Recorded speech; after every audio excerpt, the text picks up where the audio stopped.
Hello everybody, welcome back to the class level. Now in this class what we are going to talk about is public company. Public company वही जिसके अंदर public का पैसा लगा होता है. हाँ वही पब्लिक कंपनी क्या होती है ये इस बार कहाँ पढ़ेंगे आज की पब्लिक कंपनी ना वही पढ़ना आया हो तुम लोग क्या सोच के आए थे पब्लिक कंपनी पढ़ेंगे नहीं सोच के आते तो सोच लो यही पढ़ने वाले हैं.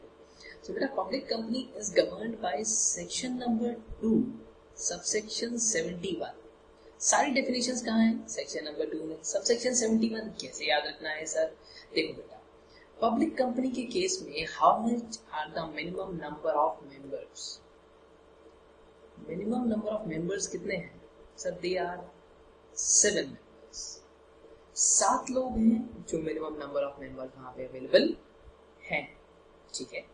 अब there are 7 members which are available. 7 members हैं जो अवेलेबल और 7 मेंबर्स मिलकर क्या करते हैं एक कंपनी बनाते हैं. एक कंपनी बनाते हैं. ठीक है. 7 members together collectively make a particular company. तो 7 और 1 71. सारी डेफिनेशन कहाँ लिखी होती है सेक्शन नंबर 2 में. Simple section 2 subsection 71. ठीक है. चले आगे. नहीं तो ऐसे याद रख लेना वो KFC वाले की स्टोरी सुनी है तुम लोगों ने. KFC जिसका है at the age of 71 he was successful. उसके public company. Now moving on to next. अब बात करते हैं सर ये क्या हो रहा है लाइट आ रही है कहीं से. पहले तुम लोग कहते हो लाइट नहीं आ रही फिर कहते हो लाइट आ रही है. यार पढ़ो. देखो अब क्या कहता है पब्लिक कंपनी. पब्लिक कंपनी क्या होती है. पब्लिक कंपनी का मतलब लिखा हुआ है is governed under section 2 subsection 71 which means a company which is not a private company,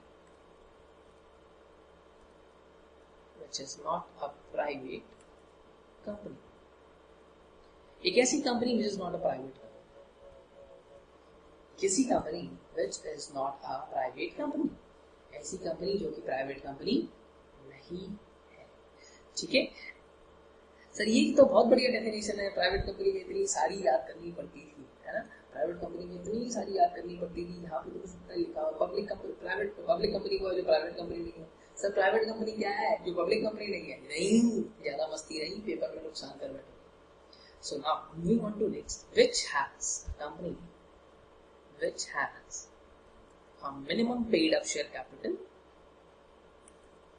minimum paid up share capital as may be prescribed. तो minimum paid up share capital बेटा कितनी है उसके अंदर as may be prescribed. जितनी prescribed है उतनी ही है. prescribed कितनी है कुछ भी नहीं. पहले हुआ करती थी यहाँ पे एक जमाने में 5 लाख रुपए अब हट गई. क्यों. क्योंकि मित्रों चाहता है कि भारत देश के अंदर प्रोडक्शन हो. अब तुम लोगों ने कंपनी लॉ के अंदर ये पढ़ा है कि होल्डिंग क्या है सब्सिडरी क्या है. पढ़ा है थोड़ा. होल्डिंग क्या होता है सब्सिडरी क्या होता है. देखो एक होती है होल्डिंग कंपनी और एक होती है सब्सिडरी. एक होती है होल्डिंग कंपनी और एक होती है सब्सिडरी. अब होल्डिंग कंपनी क्या है. अच्छा तुम लोगों ने वो चुटकुला सुना है. एक जोक था वो सुना. मुझसे किसी ने पूछा कि एक बच्चा एक छोटा मुझसे नहीं यार छोटा बच्चा था बड़ा शरारती. उससे किसी ने पूछा कि तेरे पापा कितने साल के हैं. कहता मेरे पापा उतने ही साल के जितने साल का मैं हूँ. कह रहा क्या बात कर रहा है. कह रहा हाँ. कहता कैसे. कह रहा वो पापा तभी तो बने जब मैं पैदा हुआ. उससे पहले उनको क्या था उनको कोई और पापा थोड़ी ना बुलाता था. तो ये थोड़ी ना था कि पूरा मोहल्ला उनको पापा बुला रहा. जब मैं पैदा हुआ तभी तो वो पापा बने. उससे पहले तो वो दीनदयाल उपाध्याय शब्द है ना ऐसे कई बात समझ. तो अब लॉ क्या कहता है. लो तुम भी क्या याद रखोगे चुटकुले से पढ़ाने वाला टीचर आ गया था यार. कौन है सर मैं खुद. होल्डिंग कंपनी क्या है जिसकी एक सब्सिडरी कंपनी है. होल्डिंग कंपनी क्या है जिसकी एक सब्सिडरी कंपनी है. यानी कि पापा कौन है जिनका एक बेटा या बेटी है. ठीक है आई बात समझ. पापा कौन है जिनका एक बेटा या बेटी है. अब बेटा होल्डिंग कंपनी वो है जो सब्सिडरी कंपनी के अंदर more than half of paid up share capital control करती है. पेड अप शेयर कैपिटल की जगह टोटल शेयर कैपिटल यहां पे वर्ड लिखा हुआ है,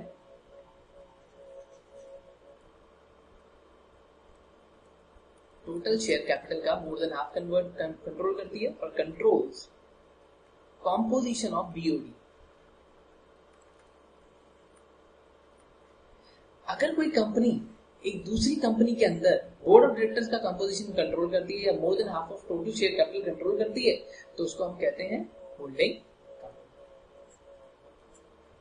ठीक है, तो आपके पापा आधे से ज्यादा घर की इनकम कंट्रोल करते हैं और आधे से ज्यादा घर के लोग उनकी बात मानते हैं, तो वो क्या है, होल्डिंग कंपनी, और आप क्या है, सब्सिडरी कंपनी। जितने लोग मेरी तरह है, जितने लोग मेरी तरह है, लड़के हैं हमारी क्लास में, जब तुम्हारी शादी हो जाएगी इनकी जगह वो, देखो बेटा क्या होता है कि आदमी ना, जो जेंट्स होता है, जेंट्स, वो शेर था, वो बब्बर शेर था, बब्बर शेर है और बब्बर शेर ही रहेगा। पर प्रॉब्लम क्या है, शादी से पहले वो बब्बर शेर होता है, शादी के बाद उस पर वो शेरों वाली माता सवार हो जाती है, बस और कुछ नहीं होता। सब शेर की जगह बचता ही नहीं है।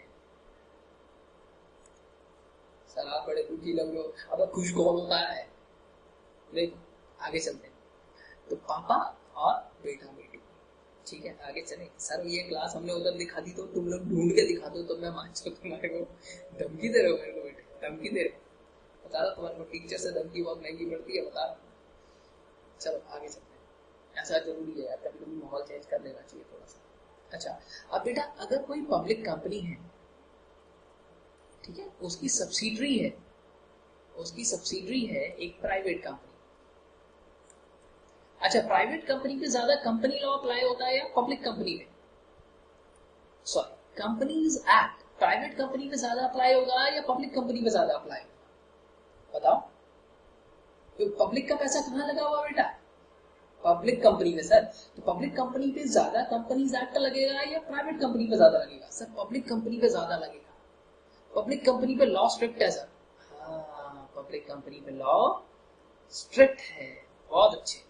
तो ये जो प्राइवेट कंपनी है ना, which is a subsidiary of public company, this will be deemed as public company, deemed as public company. इसको हम पब्लिक कंपनी मान लेंगे for the purpose of Companies Act के जो प्रोविजंस हैं उनके लिए, for the purpose of the provisions of Companies act.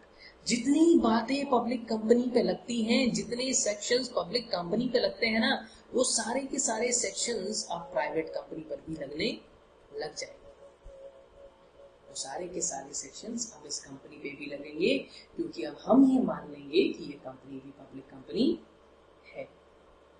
ठीक है, चले आगे, आइए दोस्तों अब चलते हैं थोड़ा सा और चले आगे, ठीक है, मूविंग ऑन टू नेक्स्ट। चलो बोलो बेटा। अच्छा अब अगर मैं आपसे पब्लिक कंपनी की बात करूं तो पब्लिक कंपनी के अंदर shares can be transfer, shares can be transferred, कोई बाउंडेशन नहीं है, देयर इज नो रिस्ट्रिक्शंस। एक शेयर, आज मैं रिलायंस का शेयर होल्डर हूं बेटा, मैं आज बेचना चाहूं तो आज बेच सकता है, मेरे पास कोई भी रेस्ट्रिक्शन नहीं है। पब्लिक कंपनी में रेस्ट्रिक्शंस है, प्राइवेट कंपनी में रेस्ट्रिक्शंस है। Can invite public for subscription of shares, for subscription of shares, shares के सब्सक्रिप्शन के लिए पब्लिक को भी इनवाइट कर सकती है। No limit on maximum number of members, on maximum number of members. Sir फिर भी कितने होते हैं बेटा, जहां पे मैं इंटर्नशिप करके आया था वहां तो 6000 थे, 6000 शेयर होल्डर सर, 6000, हाँ 6000, हाँ 6000, मोटा मोटा अगर एक राउंड फिगर एग्जैक्टली पता नहीं झूठ बोल रहे हो, कंपनी सेक्रेटरी थे आप, सब पता है आपको, नहीं बता सकता, इतना बता दिया बहुत है। हाँ चलो अब आगे चले, मूविंग ऑन टू नेक्स्ट, चले आगे ना, मूविंग ऑन टू नेक्स्ट बेटा। अब थोड़ा सा आगे चलते हैं, इसको आप तब यूज कर सकते हो when you are writing private company versus public company. जब private company versus public company लिख रहे हो ना तो भी इसको यूज किया जा सकता है। ठीक है, अब इधर समझ में आया कि private company which is a subsidiary of public company shall be deemed to be public company. अब एक सवाल, बेटा एक प्राइवेट कंपनी है और उसकी एक सब्सिडियरी है, जिसको हम कहते हैं वो एक सब्सिडियरी तो है, वो एक पब्लिक कंपनी है। एक प्राइवेट कंपनी है जिसकी सब्सिडियरी एक पब्लिक कंपनी है। Will this deemed to be a private company? क्या इसको हम प्राइवेट कंपनी मान लेंगे? बोल, कितने बच्चे बोल रहे हैं यस और कितने बच्चे बोल रहे हैं नो? जो यस बोल रहे हैं, क्यों यस और क्यों नो? सर यस क्योंकि पहले वाले में भी ऐसा हुआ था, गलत। इसका आंसर है नो। क्यों नो? क्योंकि लॉ में ऐसा कुछ नहीं कहा। बेटा प्राइवेट कंपनी है, कह रहे इस पे तो लॉ कम अप्लाई हो रहा है, तो इस पे क्यों कम अप्लाई होगा, इस पे तो ज्यादा ही अप्लाई होगा। No, this will no, it will remain as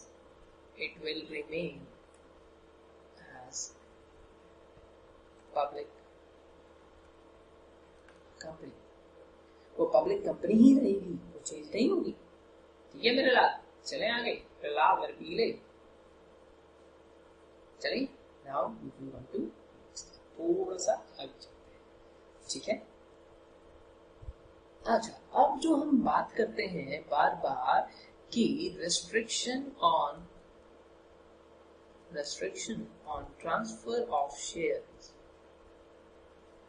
in private company, ये बेटा आर्टिकल से तो आती है, ये तो आर्टिकल्स में से तो ये रेस्ट्रिक्शन है ही, पर एक केस और आया था। ठीक है, प्राइवेट कंपनी के अंदर रेस्ट्रिक्शन होती है, but when it comes to public company has no restriction.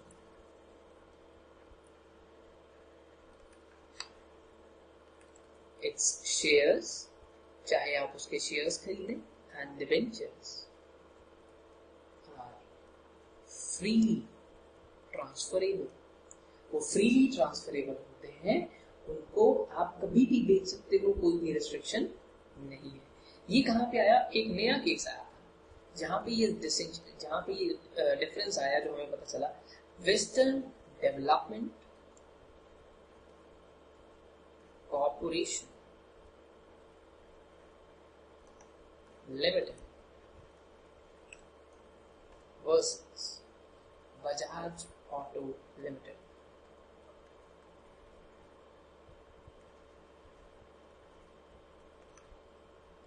Bajaj auto limited sir बोला, हमारा बजाज अलग अंदाज बोला, हाँ वही वाला। ये केस आया था इन द ईयर 2010। इसके अंदर ये केस आया कि जो प्राइवेट कंपनी के शेयर्स हैं, they are restricted, there is a restriction, पर पब्लिक के अंदर कोई भी रिस्ट्रिक्शन नहीं है। ठीक है, it makes a clear distinction. उसने बिल्कुल कहानी को पूरा क्लियर कर दिया कि भैया उधर कोई प्रॉब्लम है, पर इधर कोई प्रॉब्लम नहीं है।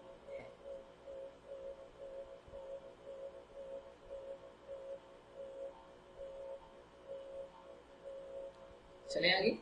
अच्छा, अब एक बात बताओ जरा छोटी सी, जो कंपनी लिस्टेड है ना, जितनी भी कंपनी लिस्टेड है, सारी की सारी कंपनी पब्लिक कंपनी है। A private company can never be listed. Private company can not be listed. Private company कभी भी लिस्ट नहीं हो सकती on stock exchange. Private company को कभी भी लिस्ट किया जा नहीं सकता। ठीक है, चले आगे। Moving on to next. देखो, अब बात करते हैं about characteristics of public company. वैसे तो ये सब कैरेक्टरिस्टिक्स में लिखा जा सकता है, जो सब तुम लोग जानते हो। कुछ खास बातें नहीं हैं जो प्राइवेट में लिखी हैं, वही आधे से ज्यादा ले आना। बोर्ड ऑफ डायरेक्टर्स बेटा जल्दी से बताओ, डायरेक्टर्स मिनिमम कितने हैं? मिनिमम डायरेक्टर्स आर 3 डायरेक्टर्स और मैक्सिमम आर 15 डायरेक्टर्स। मैक्सिमम कितने बेटा? 15। मिनिमम कितने हैं? 3 डायरेक्टर्स। ठीक है, ये आपको चाहिए ही चाहिए। उसके बाद there can be limited liability. Limited liability को तो अब आप एक्सप्लेन कर ही सकते हो। उसके बाद there are no limit on number of members, on number of members, जो मैक्सिमम नंबर ऑफ मेंबर्स है उसके ऊपर देयर इज नो लिमिट, कोई भी लिमिट नहीं है, ठीक है। उसके बाद परपेचुअल सक्सेशन,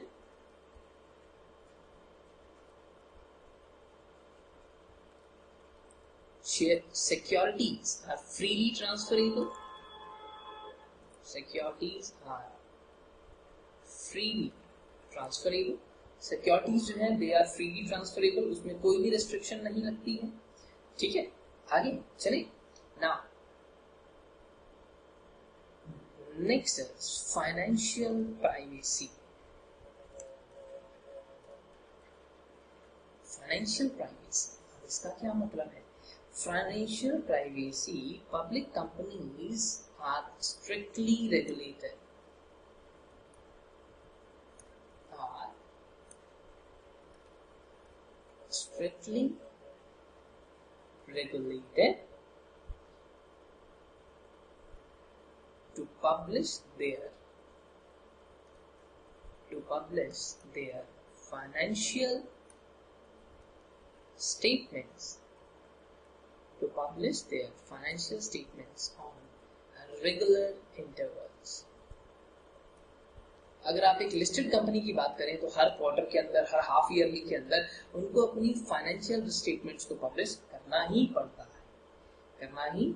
है, so that they are going to ensure that it reveals true position of company, true financial position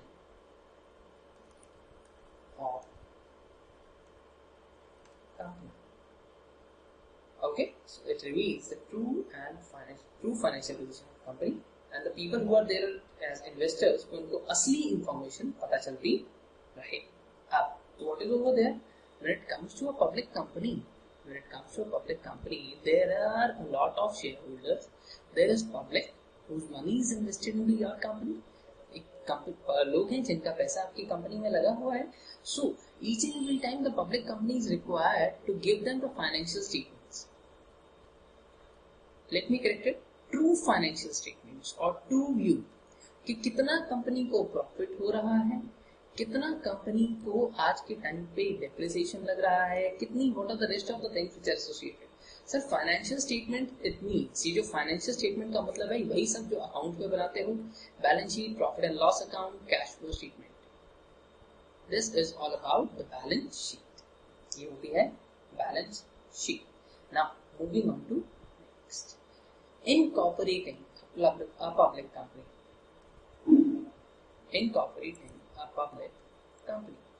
अगर एक पब्लिक कंपनी है जिसको हम इनकॉर्पोरेट करने के लिए जा रहे हैं, so there are few requirements for that, कुछ requirements. What are those requirements? Those requirements are like minimum shareholders. If it comes to shareholders, then it should have a minimum of seven shareholders. And when it comes to directors, बेटा, अगर मैं आपसे directors की बात करूं तो there should be minimum 3 directors when it comes to a public company. ठीक है, चलिए आगे। Now, what are going to be the steps of incorporation? देखो वैसे तो हम सब लोगों ने सब उधर कवर कर ही लिया है, बट यहाँ पे क्या है, थोड़ा सा बस डिफरेंस है, बाकी सब चीजें ऑलमोस्ट सेम चल रही है, ऑलमोस्ट सेम, क्या लगभग सारी सेम कर दूंगा यार। चलो देखो, first of all what is required to be done. सबसे पहले क्या करेंगे सर? Name availability. नहीं, पेपर के अंदर यही गड़बड़ करता है बच्चा। पेपर के अंदर गड़बड़ क्या करता है, उसको लगता है अगर एक जगह पे एक चीज पढ़ ली ना, दूसरी जगह पे भी वही डाल देता है, दूसरी जगह पे भी वही डाल देगा। अब एग्जामिनर तो बुक वाला ढूंढेगा ना कि भैया कहाँ लिखा है। पब्लिक कंपनियां तो और ज्यादा, प्राइवेट कंपनियां तो कम। डिफरेंस समझना, यही होता है। There are multiple things available into market, बहुत सारी चीजें अवेलेबल है, क्या पता चलता है ना। हर एक टीचर अपनी बुक निकाल देता है, मैं भी निकाल देता हूँ, ये ले बेटा, क्या हो जाएगा। पर एग्जामिनर आंसर कौन सा ढूंढेगा? मॉड्यूल वाला या बेयर एक्ट वाला, क्योंकि module is also based on bare act. Now first of all Now what happens that when it comes to steps for incorporation, कुछ ज्यादा ही हो गया ये तो।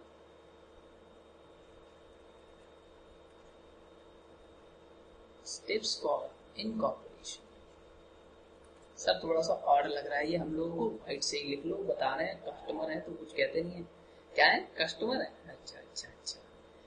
स्टेप्स फॉर इनकॉर्पोरेशन, बेटा इसमें क्या मतलब होता है, यहाँ पे इनकॉर्पोरेशन में अगर मैं आपसे पब्लिक कंपनी की बात करूँ ना, तो एक नहीं दो अप्रूवल अथॉरिटीज आ जाती हैं, आरओसी और आरबीआई। आरबीआई का मतलब यहाँ पे रिजर्व बैंक ऑफ इंडिया है, कुछ और नहीं। हाँ नहीं, हाँ आरओसी मतलब रजिस्ट्रार ऑफ कंपनीज। आरओसी की अगर मैं आपसे बात करूँ तो आई मीन हायरार्की लेवल क्या होता है मैंने बताया हुआ ना बेटा पहले। सबसे पहले एक आरओसी होता है, उससे ऊपर आरडी होता है, और आरडी से ऊपर फिर एनसीएलटी होता है। आरओसी हर एक स्टेट के अंदर अवेलेबल है, हर एक स्टेट के अंदर अवेलेबल है। This is on the basis of every state, हर एक स्टेट के अंदर आपको मिलेगा। 22 इन नंबर्स हैं। There are only 2 states where there are 2 ROC, otherwise एक स्टेट इज इक्वल टू एक आरओसी है।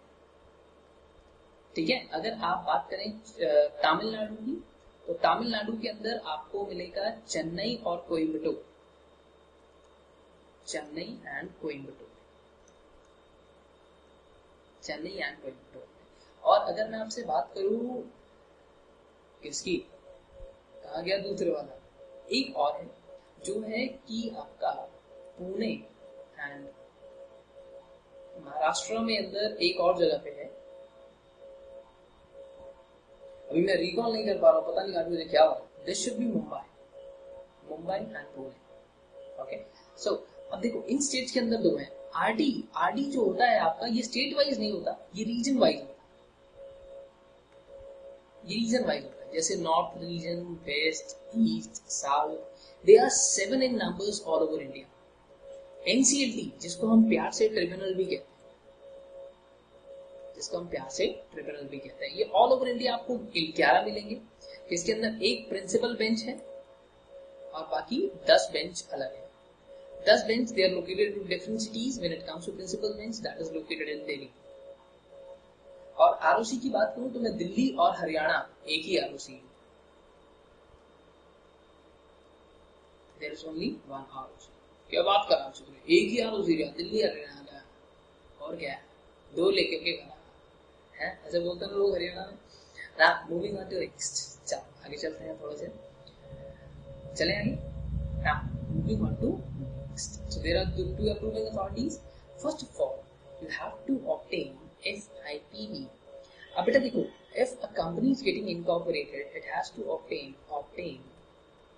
FIPB approval।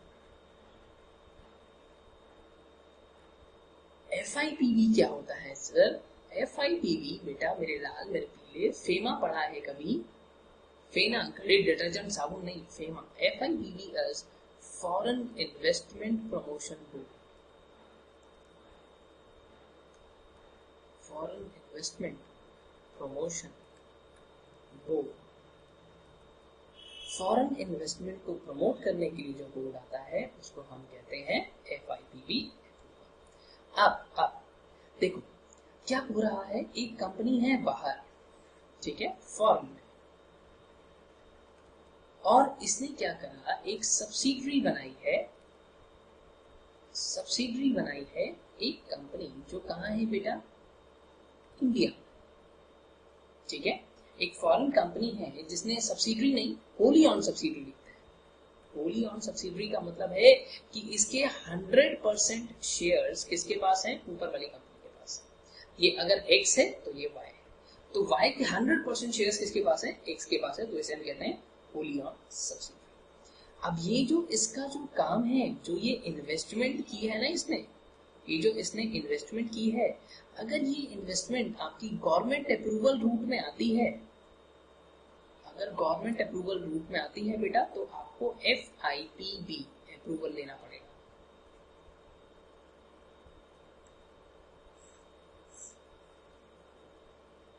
तो आपको FIPB अप्रूवल लेना पड़ेगा। दो रूट होते हैं इसके अंदर, गवर्नमेंट अप्रूवल रूट और एक ऑटोमेटिक रूट। ऑटोमेटिक रूट के अंदर आपको there is no approval required, कोई भी अप्रूवल की रिक्वायरमेंट नहीं होती, ठीक है। सर कोई भी अप्रूवल आपको दूर दूर तक नहीं चाहिए। चले आगे, मूविंग ऑन टू नेक्स्ट, बोलो बेटा, चले आगे मेरे लाल मेरे पीले ना। Moving on to next, after that obtain DSC, obtain DSC. बेटा अगर टाइम मिला ना तो मैं आप लोगों को वो दिखाऊंगा स्पाइस कैसे फाइल होता है, लॉजिक। अब एक फॉर्म है, आप एमसीए वेबसाइट पर गए, आप एमसीए वेबसाइट पर गए, वहां पे आपको एक फॉर्म दिखता है, तो एक फॉर्म दिखा, आपको फॉर्म पे साइन करना है। साइन कैसे करना है? आपको फॉर्म पे साइन करना है। How you are going to sign? तो जो आप साइन करोगे, the sign signature is to be done electronically. ये इलेक्ट्रॉनिकल सिग्नेचर होता है एक डीएससी से, जिसे हम कहते हैं digital signature certificate. This is to be governed by Section 2, Subsection H of Income Tax Act not Income Tax Act, Information Technology Act 2000। वहां से ये बना, ठीक है। सो डिजिटल सिग्नेचर्स ये क्या होते हैं? It's an electronically format. So क्या होता है? You can basically sign any of those while certifying they are obtained DSC to certify any form while filing with certifying authority।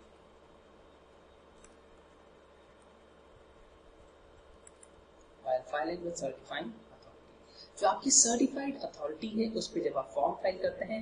अच्छा, आपने बहुत बार डॉक्यूमेंट्स फाइल किए हैं, कोई भी डॉक्यूमेंट बेटा आप फाइल करते हो, चाहे कहीं भी फाइल कर रहे हो, तो वो आपका साइन मांगता है।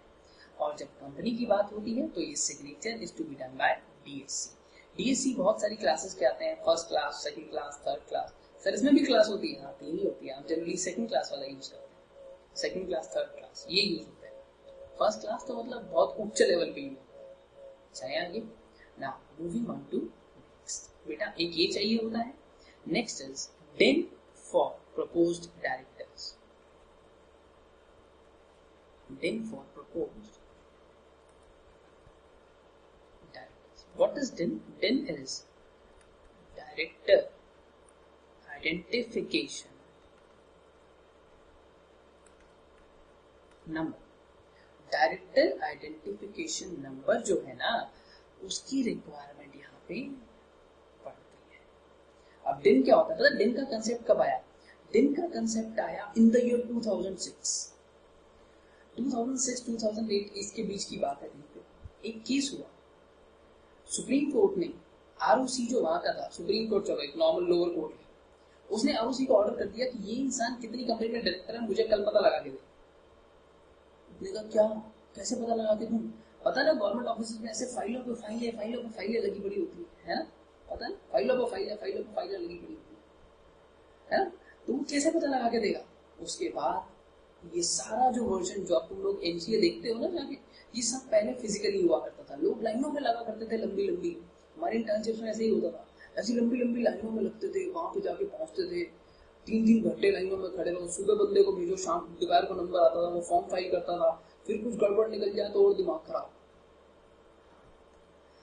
फिर आता है एक, तो उसने क्या कहा कि ये इंसान कितनी कंपनी में डायरेक्टर है भाई, मेरे को पता लगा के दे। अब आरओसी परेशान, कह रहा यार कल कैसे पता लगा के दे दूंगा, पॉसिबल ही नहीं है। तो फिर ये कंसेप्ट आया DIN। बेटा जैसे ही हम DIN नंबर डालते हैं तो हमारे पास सारी डिटेल आ जाती है कि डायरेक्टर कहाँ पे अपॉइंटेड है, कहाँ पे ये अपॉइंट हुआ है, कहाँ से इसने रिजाइन किया है, और कब अपॉइंट हुआ था, कब रिजाइन किया है, कितना टाइम हो गया एक कंपनी के अंदर, सब पता चलता है, सब।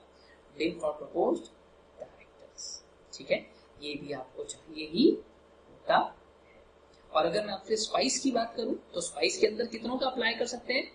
3 डायरेक्टर्स का हम DIN अप्लाई कर सकते हैं, DIN अप्लाई कर सकते हैं मैक्सिमम, ठीक है। चलें आगे। उसके बाद availability applying for availability of name. Applying for availability of name. So सबसे पहले आपको चेक करना है कि नाम अवेलेबल है या नहीं। तो उसके लिए फॉर्म फाइल होता था INC1 किसके पास, ROC के पास, जो आपका नाम रिजर्व करता था। अब फैसिलिटी INC1 डिसकंटिन्यू होके कौन सी आ गई है, रन रन रन, है ना। चले आगे। हाँ, एक ये स्टेप था बेटा, ये स्टेप्स ही हैं जो हम नोट कर रहे हैं, DSC ऑब्टेन करना, ये करना, ये करना, ठीक है। पॉज कर लो, पॉज कर लो, पॉज कर लो, पॉज कर लो, चाइल्ड लो फ्रेंड्स, है ना, पॉज कर लो फ्रेंड्स। चल आगे चलते हैं। Drafting of MOA and AOA। Drafting of MOA and AOA। बेटा जो भी आपकी कंपनी है, आप MOA AOA तो जरूरी बनाओगे।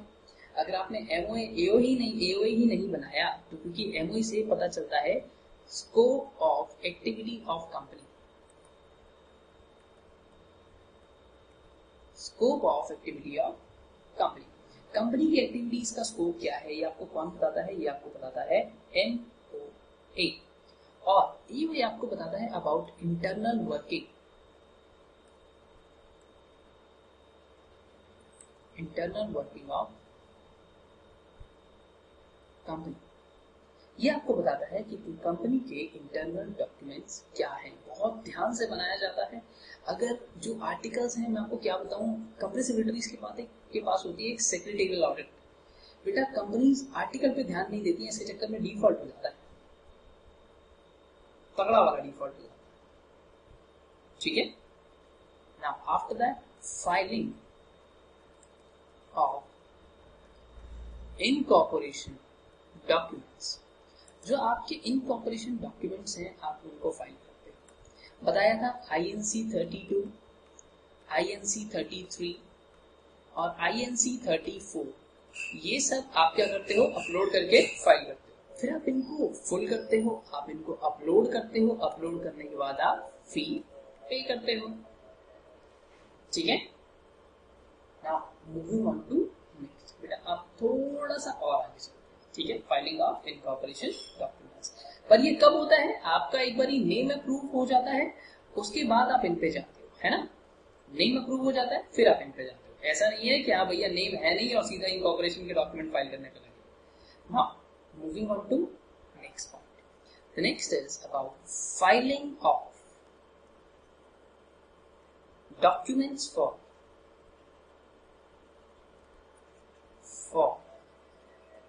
registered office of company। हाँ, जो रजिस्टर्ड ऑफिस है आपकी कंपनी का, अब बेटा देखो सीधी बात है, आपको क्या करना होता है, जो भी कंपनी है उसका एक पर्टिकुलर प्लेस ऑफ बिजनेस होना ही चाहिए। हर एक कंपनी जितनी भी है उनका एक प्लेस ऑफ बिजनेस होना ही चाहिए। अगर प्लेस ऑफ बिजनेस नहीं है तो प्रॉब्लम हो जाती है। तो क्या होता है, लॉ कहता है कि जब भी आपको एक कंपनी इनकॉर्पोरेट करनी है, तो क्या होता है, कहते हैं इनकॉर्पोरेशन चल रहा है, कोई प्रॉब्लम नहीं, आपकी कंपनी इनकॉर्पोरेट हो गई, यहां से विद इन 30 डेज यहां पे आपकी कंपनी इनकॉर्पोरेट हुई। यहां से विद इन 30 डेज आपकी कंपनी इनकॉर्पोरेट हुई। यहां से with in a period of 30 days आपको क्या करना है, INC22 फाइल करना है। INC22 is about verification of registered office। पहले क्या होता था, लोगों ने रजिस्टर्ड ऑफिस बना लिया, वहां पर जाके देखते थे कुछ रजिस्टर्ड ऑफिस है ही नहीं। अब ये क्या है, about verification of registered office. आपने अपना इनकॉर्पोरेट हो गया। इनकॉर्पोरेट कब होते हैं सर, जो आपकी सर्टिफिकेट ऑफ इनकॉर्पोरेशन पे डेट है ना, उस डेट से हम मानते हैं कि आप इनकॉर्पोरेट हो चुके हैं। आपको सर्टिफिकेट मिल गया, वहां से 30 दिन के अंदर आपको INC22 फाइल करके अपना रजिस्टर्ड ऑफिस वेरीफाई करवाना है। अब ये क्या होता है रजिस्टर्ड ऑफिस वेरीफाई करवाना, सर्टिफिकेट ऑफ इनकॉर्पोरेशन मिल गया, आप कह रहे हो कि हम इस प्लेस पे, हमारा जो बिजनेस है वो इस पर्टिकुलर प्लेस पे चलता है, हम इस जगह पे काम करते हैं। आपने उस बारे में ROC को बताया, आपने इस बारे में ROC को बताया। अब ROC क्या करेगा, हम ROC को कहते हैं कि भैया हम जगह पे बिजनेस कर रहे हैं, ROC आके वेरीफाई करता है। सर वो आके वेरीफाई करता है ना, इसमें लोग होते हैं वो वेरीफाई अपने आप करते हैं। ठीक है, ये वेरिफिकेशन का जो जिम्मा है ये उन लोगों, उन प्रोफेशनल्स के पास है जो भी फॉर्म फाइल कर रहे हैं, देख के फाइल। ठीक है, filing of documents eight register office कि हाँ सर मैं यहीं रहता हूँ। अच्छा, तुम लोगों ने एक काम किया होगा, कभी कोई पोस्ट पेड कनेक्शन खरीदा है, कोई क्रेडिट कार्ड खरीदा है, तो क्या होता है बेटा, क्रेडिट कार्ड खरीदा है, मैं भी कैसी बात कर रहा हूँ, क्रेडिट कार्ड लिया है, पोस्ट पेड कनेक्शन लिया है, तो क्या होता है कि उस पर्टिकुलर टाइम पे वो लोग आते हैं और हमारे एड्रेस कंफर्म करते हैं, आस पड़ोस से पता करते हैं इनका है सर। हाँ, मेरी बात तो ऐसा कुछ हुआ नहीं था, स्टिल होता था पहले, अब डिसकंटिन्यू हो गया पता नहीं। अच्छा, चेक करते हैं वो कि हाँ सर ये बंदा यहाँ पे रहता है या नहीं, कोई दिक्कत तो नहीं है ना। तो अब ऐसे ही वेरिफिकेशन कंपनी के रजिस्टर्ड ऑफिस की भी होती है। अब चलते हैं बेटा थोड़ा सा आगे। ठीक है, now moving on to next. जिस दिन आपको COI मिला, COI is certificate of incorporation, कि आपकी कंपनी इनकॉर्पोरेट हो चुकी है। इनकॉर्पोरेशन, आपकी कंपनी इनकॉर्पोरेट हो चुकी है, आपकी कंपनी अब तैयार है। उसके बाद क्या होता था कि कंपनी अप्लाई करती थी सेंट्रल गवर्नमेंट के पास for certificate of commencement of business. Certificate of commencement of business कि बिजनेस कब से शुरू कर सकते हैं। ठीक है, जैसे इंसान को चोट लग जाती है, मेरा पैर टूट गया, ट्रीटमेंट चल रहा है, उसने कहा अब आपका पैर ठीक है, मैंने बोला कि क्या मैं काम पे जा सकता हूँ, तो कहता है नहीं अभी आप बेड रेस्ट पे हैं, अभी आप काम पे 3 दिन बाद जाएंगे, तो 3 दिन का टाइम है मेरे पास। तो डॉक्टर से मैंने पूछा कब मैं बिजनेस दोबारा शुरू कर सकता हूँ। ऐसे ही ये कंपनी पूछती थी सेंट्रल गवर्नमेंट से कि सर क्या अब बिजनेस कर लें। तो ये सेंट्रल गवर्नमेंट क्या कहता था, सेंट्रल गवर्नमेंट कहता था कि भैया देखो पहले कब स्टार्ट कर सकती थी, सिर्फ और सिर्फ जब कंपनी का जो सब्सक्राइब्ड अमाउंट है, सब्सक्राइब अमाउंट जो था ना आपका, वो अगर आपने बैंक में डिपॉजिट कर दिया। अब ये सब्सक्राइब अमाउंट क्या होता है बेटा, कंपनी है, कंपनी में हर एक इंसान को 2 लोग हैं, एक प्राइवेट कंपनी है, ठीक है, 2 लोग हैं, इन 2 लोगों ने 5-5 शेयर्स खरीद लिए, 5 शेयर्स एट रुपीज 20, तो इसका कितना हो गया 100 रुपीज और इसका भी 100 रुपीज।